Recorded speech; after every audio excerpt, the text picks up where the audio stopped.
welcome back to the channel, welcome back to the journey, and welcome to another video. If you're new here, what's up? I'm Donovan, a photographer, creator, and you're now officially a part of this journey with me on becoming the best photographer I can be. So I'm excited to bring you guys a new video today. We're gonna be doing a little bit of a different video today, so I'm just gonna sit down here.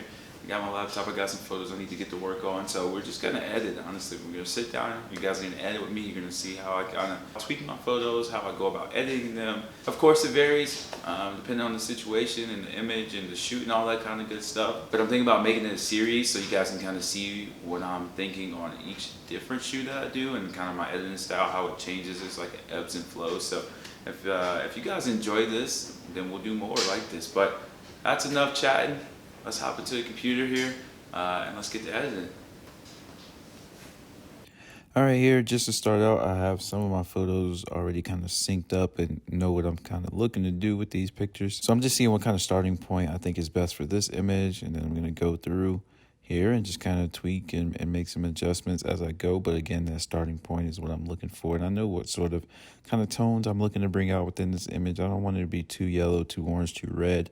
It's important to get a nice balance of all three of those here, and then make sure my greens are pretty moody. And then I also am going to be messing around here with sort of like the clarity of everything. Sometimes that sort of hazy effect is cool to do in post, but for this one I just kind of want to keep it clean. I don't want to go too like unnatural or too like dreamy, but I do want to have a little bit of that haze effect going on here.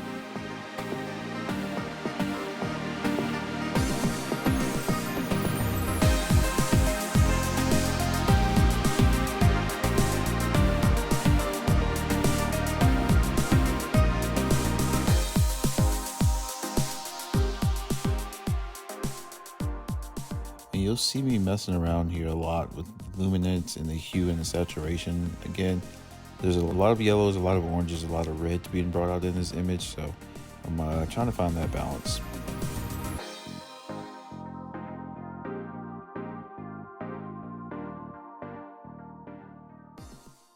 And then we're going to deal with some of the black points and the fade and sort of what vibrancy I want to see with the image. So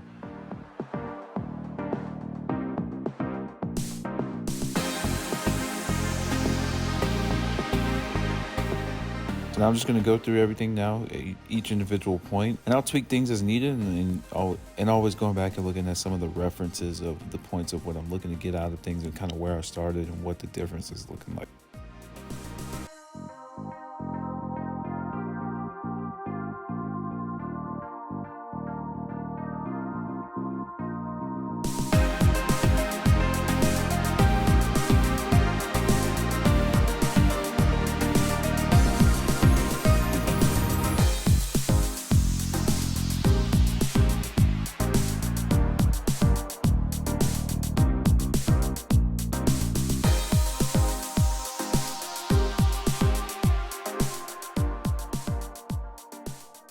And then I'm going to go ahead and tweak my highlights and my shadows and really the underlying tones of the image and seeing what I want to be brought out and what's going to be kind of prominent. Kind of, again, with so many of these kind of summer colors, I'll say that balance in these types of images are going to be key, are going to be important. Obviously, there's, different trends and things going on, but I am looking for kind of a clean, crisp summertime image that is going to be pretty timeless here.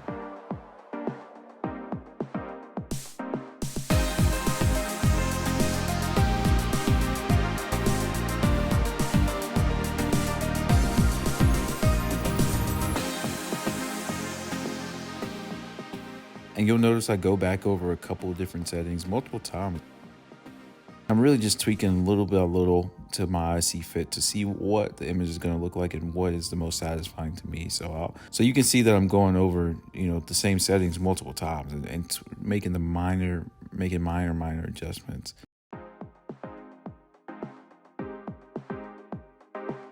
When I feel like I've reached a good point, what I'll do is I will go ahead and export the photo and send it to my phone just to make sure that everything's calibrated and the colors look correct on the phone. I know if you've done any sort of photo editing on a computer or on a phone, you know that the colors can kind of be different on both. So always make sure you have your things calibrated and go from there. So I'll just go ahead and airdrop that to myself.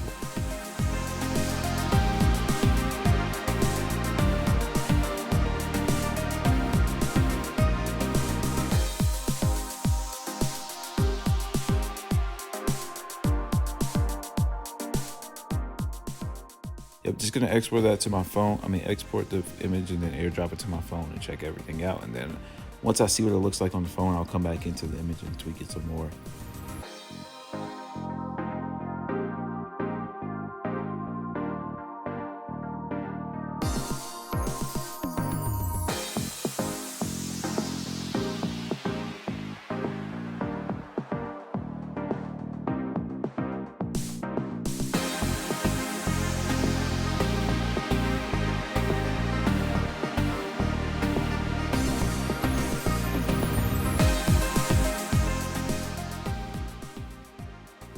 I went ahead and airdropped 4 of those images to myself. Again, these are all going to have sort of different starting points, but once I have them on my phone, I can kind of see where I want to tweak things a little bit more, a little bit further, push the boundaries, push the limits of what I'm wanting to do, making sure that each and every color is up to my standards, or up to my liking, and what I'm trying to put out in the image.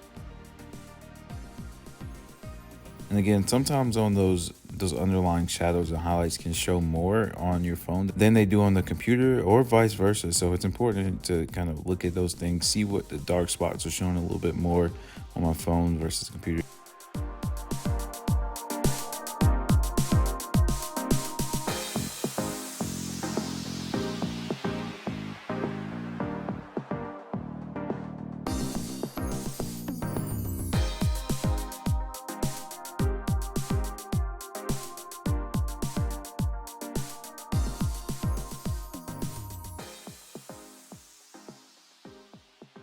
Here I'm just kind of going in with a light, very light brush, brighten up a couple of areas. You can do this a couple of ways, whether that's pulling up the shadows or the exposure, pulling on the highlights.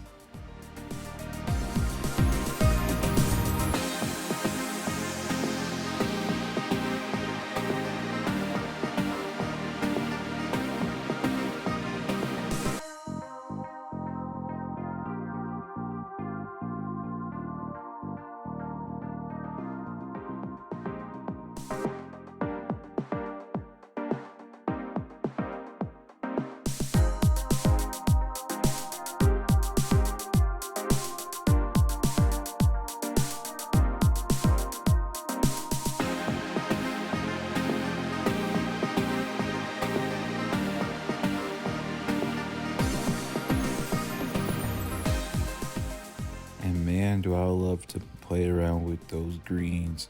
I'm a sucker for some moody greens. I'll tell you that right now. I love moody greens.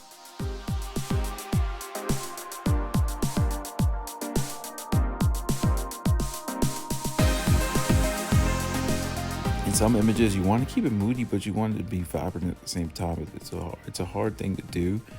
But again, just kind of playing around with those greens and those yellows is what's going to affect everything that's being brought out there. Definitely am a sucker for moody greens. You'll notice that it's kind of a theme throughout a lot of photos that I edit. My greens, I love to keep them moody. It just makes everything else in the image pop, in my opinion.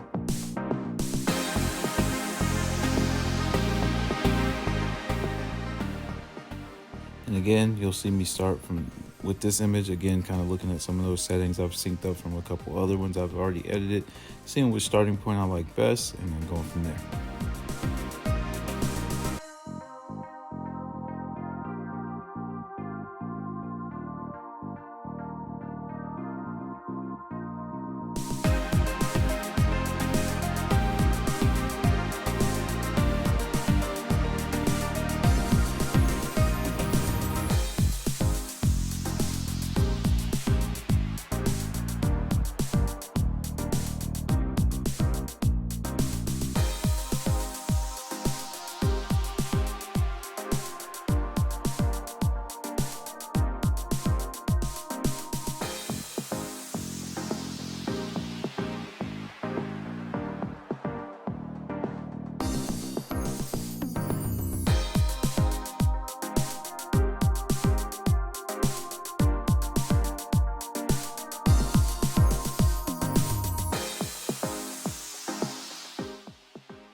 Now this is something I do quite often depending on what lens I'm shooting with. I will enable those auto lens corrections, but sometimes I don't. But also sometimes I just leave it off and let the image be as it is.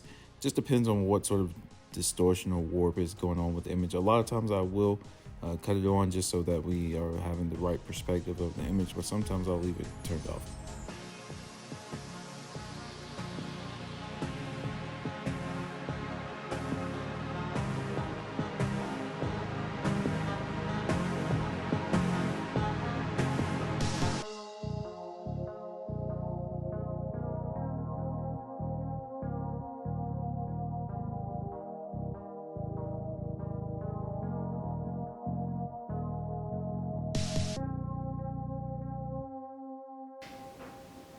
And that about wraps up here. So as you can see, I've ended up here on the floor. It happens more often than not. I'll start out on the couch or at my desk and just find myself chilling, kicking on the floor. But thank you guys so much for coming through and editing with me. Hopefully that gives you a little bit of more insight as to how I go about my workflow and how I edit, depending on the shoot, of course, like I said. But if you guys enjoyed this kind of video, let me know down below in the comments. Give this video a like or a thumbs up. If you really do, then I'll keep doing more and you get to see like the differences of how I edit for each shoot, whether it's portrait sessions, couple sessions, indoor, outdoor, studio, event photography, all that kind of good stuff. So I will take you guys along with me behind the scenes as much as possible if you want to do it. So, and I'll show you guys how I edit on everything, for every shoot and each type of scenario that there is, and how I kind of go through my workflow and my process. So thank you guys so much. Remember, holding the road. That's gonna do it for this video. I'll catch you guys in the next one. Peace out, Girl Scouts.